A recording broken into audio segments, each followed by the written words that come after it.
en el cas de l'estat espanyol, ho havien de forçar-lo, a ajudar a tornar a aquell estat, per dir-ho així. Però clar, realment està molt el component de, inclús en Barcelona, que era una ciutat, l'anarquisme, els emigrants agraris que anen a Barcelona, que encara duen aquesta manera de relacionar-se i aquest comunalisme que portaven del poble, per dir-ho així. Aquesta facilitat per ajuntar-se amb els veïns o en el tal, no sé què, i en una assemblea o en una col·lectivitat tindre aquesta capacitat de treballar conjuntament, no sé què, saps? Per la comparació avui en dia, que el factor és individualisme en el mal sentit i tal, no? És que el que s'ha fomentat des de fa prou anys fins avui és l'individualisme total i absolut. O sigui, el no compartir res amb el del costat. O sigui, aquestes situacions que estàvem dient del comunalisme, de la cooperació entre la gent dels pobles, això s'ha donat des de fa pocs anys. O sigui, ja no el fedice, sinó el fet de la gent que plantava alguna cosa i se n'anava i li donava al veí o li passava a l'altre i botatí. O sigui, en ciutats, anem a veure, en ciutats grans, Barcelona, Madrid, Castelló, es comença a ser ja una miqueta desorbitant i això, però en les ciutats més menudes, o sigui, jo en Vila-real, això fa 30 o 40 anys encara ho veies, hi havia 20.000 habitants o 25.000 habitants, en pobles així i de més avall, situacions d'aquest tipus encara se solen donar. El que passa és que, clar, què és el que ens estan bombardejant, què és el que ens estan venent? O sigui, que tu, al del costat, mira'l malament perquè ell el que vol és pegar-te una navajada i ja està. I això és el que estan fomentant, o sigui, això és la història. Entonces, o sigui, fomentar l'egoisme de la gent. Entonces, si tu fomentes l'egoisme, per supost que no estàs donant peu a que se pugui fer un tipus de societat diferent. O sigui, tot el tema este és un tema educacional. O sigui, des de l'escola ens ensenyen a ser egoistes. I jo quan... És que, clar, ara m'ho tocat de l'altre puntet. Qui es comença a parlar d'escola pública i a posar-la i a fomentar l'escola i tota la moguda? Per què?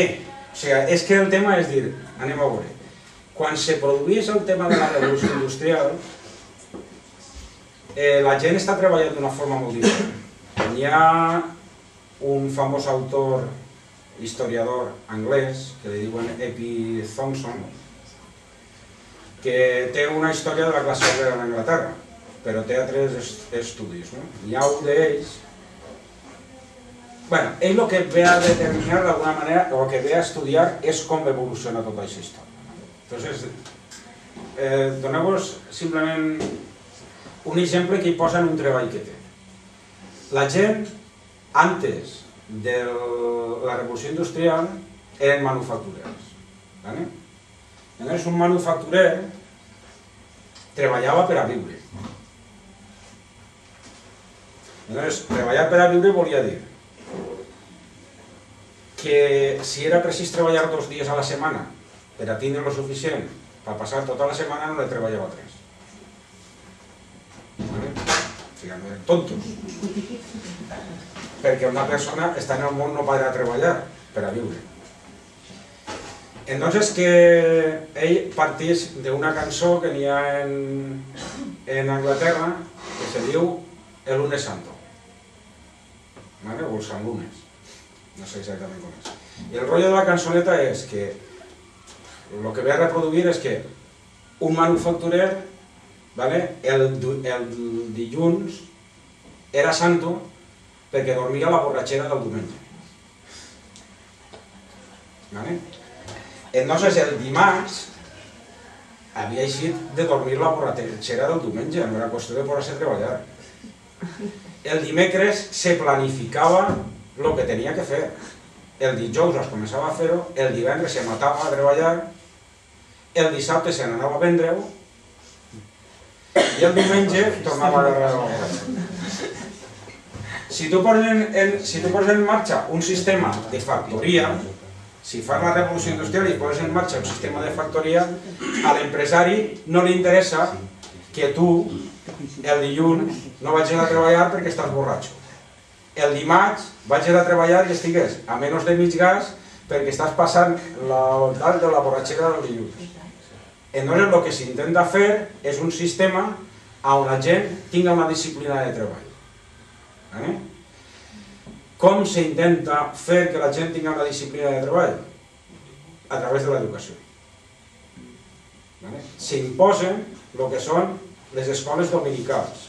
Escoles dominicals portades per cures. I és l'empresariat el que se planteja aquesta història, el burgès. Per què? Perquè li eduquen a la gent a ser disciplinat, a saber com tenen que utilitzar les hores del dia i a saber que té que seguir les ordres de Déu. El mestre és el fill al cap, el que després serà l'encarregat de la fàbrica. I li diu què és el que té que fer. Així naix el sistema educatiu d'alguna forma en Anglaterra, que després se pot convertir en públic o el que sigui. Què tenen que fer? El sistema vol educar a la gent perquè la gent siga dòcil per treballar en un sistema completament diferent a lo que ha estat vivint tota la vida. I això costa molt. Costa molt, que encara molt ho estan fent. Què és el que se fa avui en dia quan se vol canviar qualsevol estructura de la societat? Primer se canvia el sistema d'ensenyament. Jo, hi ha una cosa que no me cansaré de repetir. Jo vaig estar donant classes de social uns anys a la universitat que te paguen una misèria. Això ho fas perquè te dona la guerra. Perquè som així d'imbècils. Però bueno, vaig estar donant una assignatura que seria Història, Tecnologia i Canvi Social. Una d'estes de lliure configuració que van haver en un moment determinat i que era sobretot per a la gent de tecnologia. Si tu agarres i te poses a analitzar com se produeixen els canvis socials, ho pots veure fàcilment en com van evolucionar, sobretot intenten anar a través de l'ensenyança. N'hi ha una cosa que així se produeixen tota una sèrie de canvis socials en els últims temps. Un d'ells, i este no té res que veure amb l'altre, però perquè vos donem compte, el Padre Nuestro ha canviat. Antes del período democrático español y toda la historia de la Constitución y no sé cuántos, era perdona nuestras deudas como nosotros perdonamos a nuestros deudores. Dins de la Constitució, en aquests moments, qualsevol catòlic podria acollir-se a la Constitució i dir mi religión me prohíbe pagar las deudas. La Iglesia, antes de que això se produïra, ha cambiado eso y digo, perdona nuestras ofensas como nosotros perdonamos a los que nos ofenden. Igual era de la forma de dir nosaltres nos vam equivocar a l'hora de fer la traducció. Així no se produeixen els canvis socials. Doncs n'hi ha una altra forma de canvi social més civilina, que és la forma en què a la gent li s'acostuma a treballar sense cobrar. Jo ho vaig dir a la universitat i ho vaig dir a les alumnes, però no ho digueu perquè si ho digueu me despedireu. Les pràctiques universitàries. No és que treballes sense cobrar, és que pagues per treballar. Jo ho vaig explicar així de clar. Anem a veure, si resulta que la gent de la meva època no podia entendre això de ninguna manera, perquè la mentalització nostra era una altra. Quan tu entraves a treballar tenies que cobrar, encara que fos aprendiz. I si podies acabar en els aprendissatges, millor, perquè era una forma de tindre a la gent esclavitzada, o de ser el que agranava, el que no sé què i el que arreplegava la merda des de més, així de clar. Nosaltres això no ho podem entendre, però a una persona que en la universitat li s'acostuma a pagar per tindre uns crèdits, per fer unes pràctiques, que aquestes pràctiques són treball, que a més no se contrata a altra gent perquè aquesta gent té que anar a fer pràctiques i estan utilitzant-les per això al principi no passa res, però quan s'ha portat durant una sèrie d'anys, la mentalitat del que ha de pres això ho ha assumit ja com una cosa normal i sé que s'ensenyarà després als seus alumnes, per exemple, que això és normal. Entonces, s'habitua a la gent a fer un canvi social des d'on? Des de l'ensenyament. Des del puesto més alt que és la gent, que després que educar al resto de la gent, des dels universitaris. Entonces, és tot molt civilino, però és així de fàcil. Entonces, avui en dia, implantar una cosa que se diuen minijobs no és tan difícil perquè n'hi ha molta gent que està habituada a que això sigui una forma inclús millor que la que ells estaven tenint quan estaven d'universitaris i tenien que pagar per anar a fer pràctiques. O sigui, no és tot tan senzill ni tant d'això, però això va calant, i va calant, i va calant, i al final el que es comença com una cosa que no, això no té, això ho fem perquè els alumnes, i n'hi ha professor que se'l creu, això ho fem perquè els alumnes tinguin després facilitat per treballar, i no sé, quanta gent s'ha col·locat fent pràctiques en una universitat? Se poden comptar. I si diem en humanitats, que la majoria tenien que fer pràctiques en l'administració, a veure qui se col·locava. Com que l'administració té contractes ahí dient, ja, sí, per vindre a fer pràctiques. El que l'administració diu, te diuen, y este año no tendremos a ningún becario, y este año no tendremos a ningún becario, es que así no tendremos que contratar este verano. I això és la pràctica. Si això ho fa la mateixa administració, imagineu-vos els altres.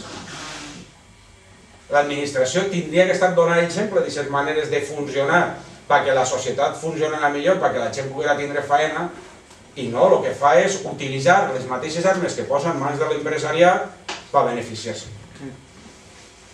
Al final és tot la pescadilla que se muerde la cola, no?